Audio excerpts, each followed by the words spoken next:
Oh, you can sleep either, huh? Funny. The world has billions of people in it, and somehow two strangers have found themselves awake, while everyone else, they dream. Or perhaps they're not dreaming. Perhaps they're simply lying very still, pretending tomorrow isn't already waiting for them. You know, I used to think sleep was something you earned. If you work hard enough, worry long enough, carry enough, eventually your mind would reward you with peace.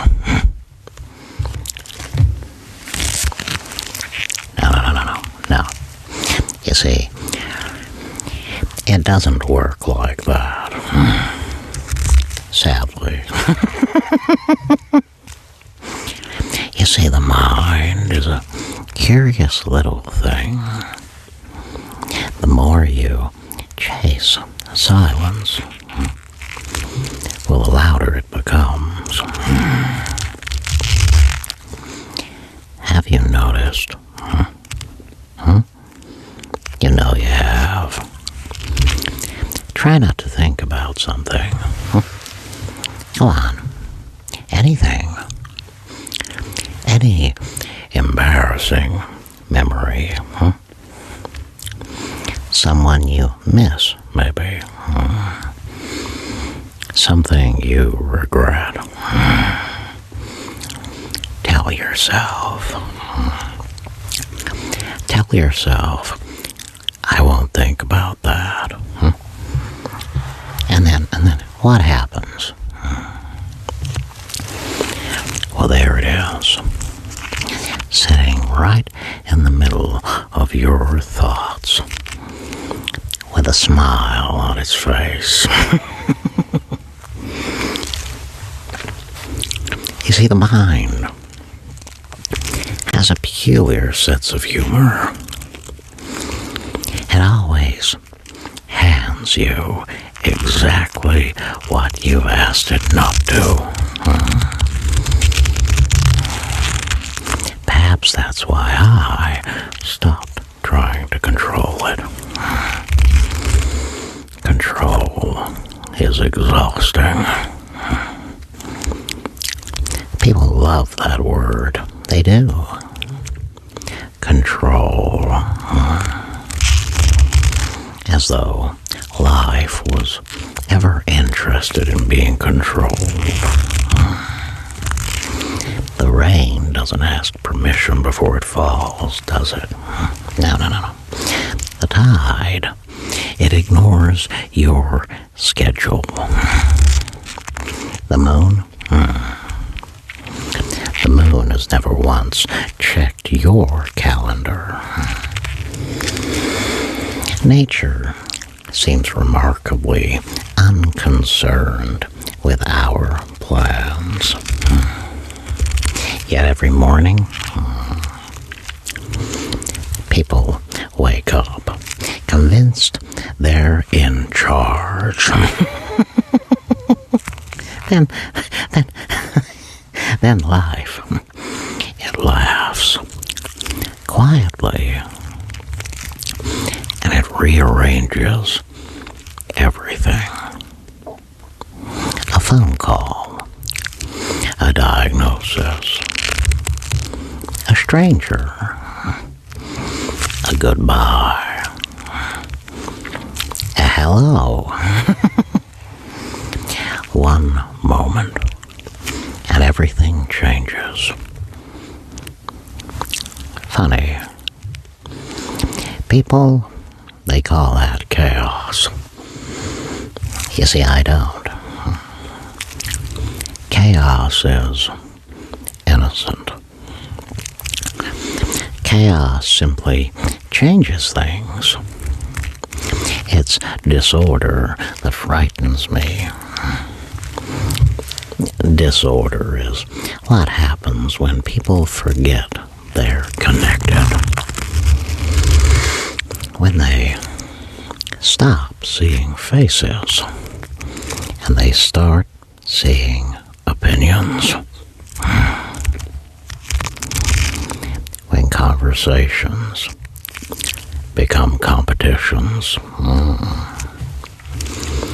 When just listening becomes waiting for your turn to speak. Have you noticed how rarely people listen now? They hear.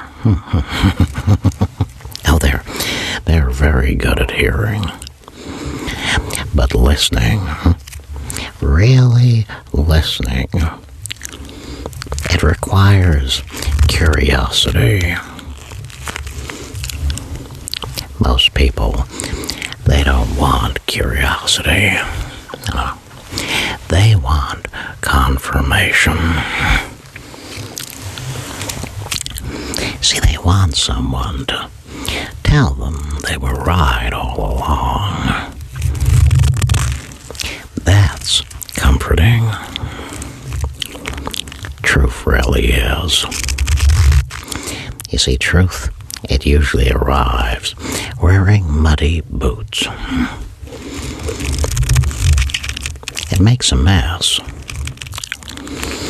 It asks the difficult questions. It refuses to sit where you expect it to.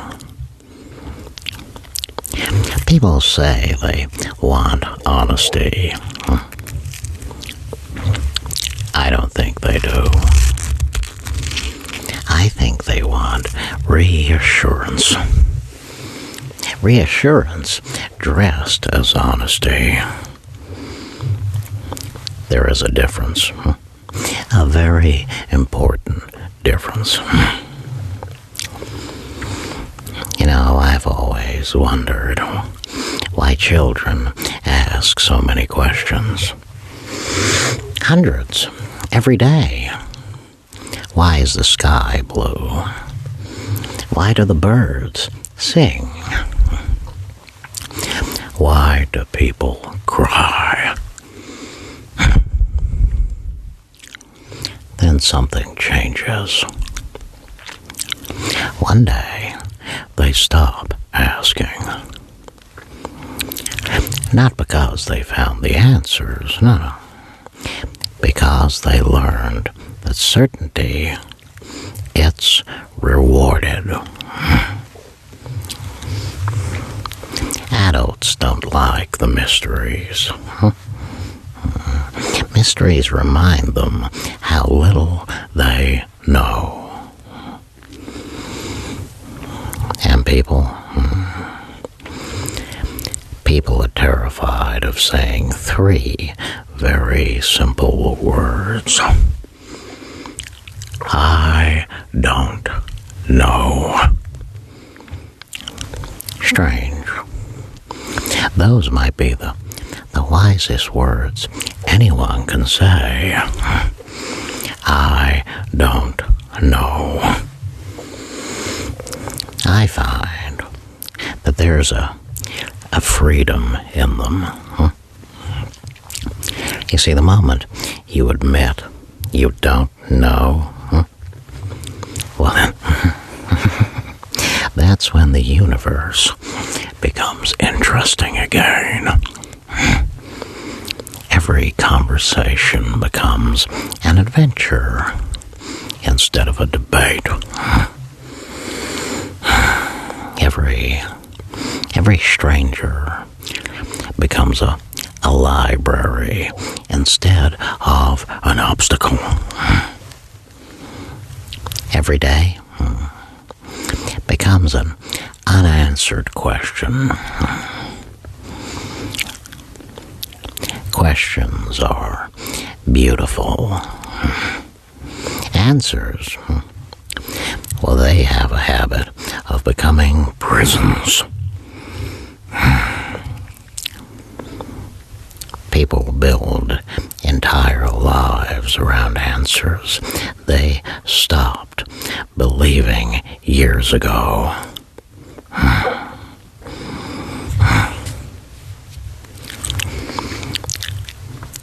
They'll call it routine. They'll call it responsibility. And sometimes, I think it's simply fear, wearing respectable clothes. Tell me, when was the last time you changed your mind about something important? Not because somebody shouted louder. No. And not because somebody embarrassed you.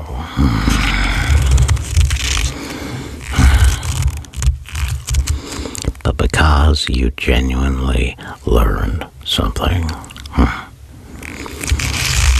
You know, it's rarer than people think.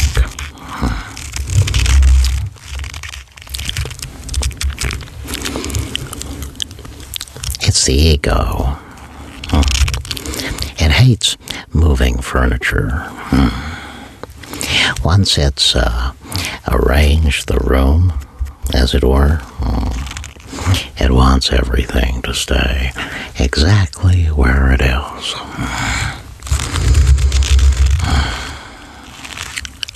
Even if the room no longer feels like home. Perhaps that's why people become tired. Not physically, no, but spiritually. I mean, imagine carrying your yesterday's version of yourself for 20 years. Imagine never putting it down. Imagine insisting, this is who I am. As though a river should apologize for flowing. That's insanity. I mean, trees, they don't cling to last year's leaves. The ocean, it doesn't argue with the tide. And the moon, again? The moon never refuses to become full because it preferred being a crescent. Nature changes constantly, without shame, without guilt, without explanation. It shouldn't explain. Only people apologize for growing. Only people feel guilty for becoming someone new. Isn't that curious? Somewhere along the way, la-di-da, we started believing, I've always thought this. I've always been this. I've always done that.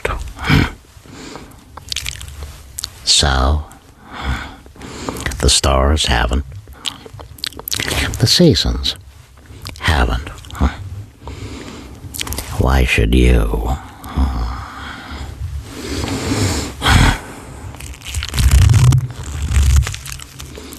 Maybe the strongest thing a person can say isn't, I never change. Maybe it's, I've changed. That takes courage. real courage. Not the loud kind. The quiet kind. The kind nobody applauds. The kind that happens in empty rooms, long after the audience has gone on their merry way.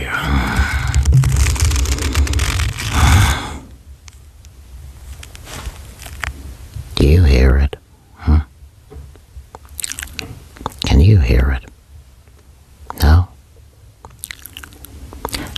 Not a sound. Something else. It's the space between the sounds.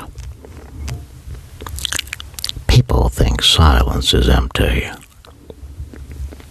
It isn't.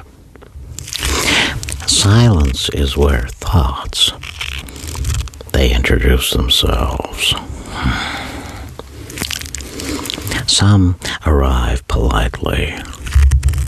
Some kick the door open. Some are old friends.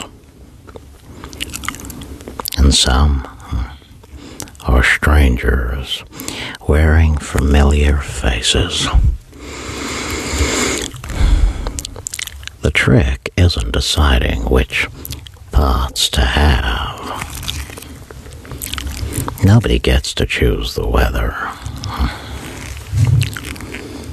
The trick is deciding which ones deserve a chair at your table. Every thought knocks.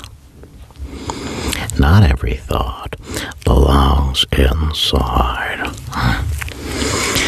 That's something the world forgets. You see, it tells people they must believe everything they think. What a terrible burden. Imagine believing every cloud meant the sky was broken. Thoughts are weather. Some drift through. Some linger. Some become storms. But none of them are the sky itself. Perhaps that's enough thinking for now.